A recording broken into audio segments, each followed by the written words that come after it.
Robert Smalls was born in 1839 in Beaufort, South Carolina. He was born into slavery on Henry McKee's plantation. Witnessing the brutality of slavery firsthand, he grew defiant and strong-willed, which often landed him in trouble. Because of this, at the age of 12, he was sent to Charleston to be an enslaved work for hire.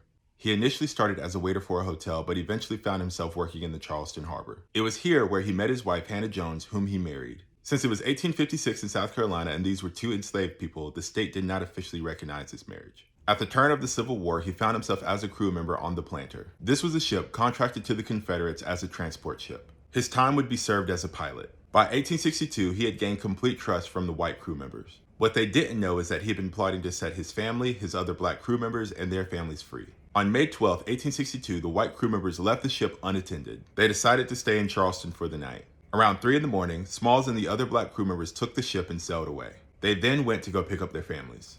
Thanks to Smalls being a pilot on the ship, he knew all the proper signals to get past the Confederate posts. He and around 16 other people made it to the United States Navy and they turned the ship over and they were free.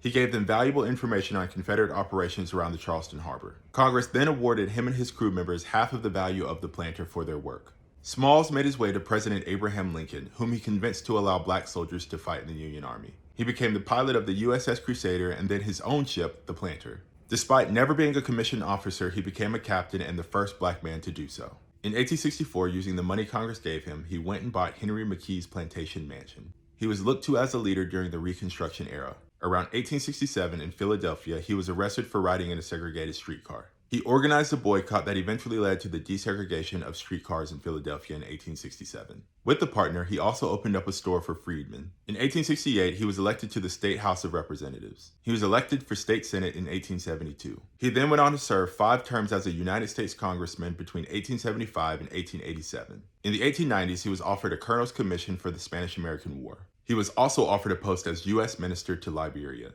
He turned them both down. In 1897, he was finally given a U.S. Navy captain's full pension. He died in 1915, but inspired numerous formerly enslaved to go and build up the Beaufort area. And it became a symbol of black hope and success during the Reconstruction era.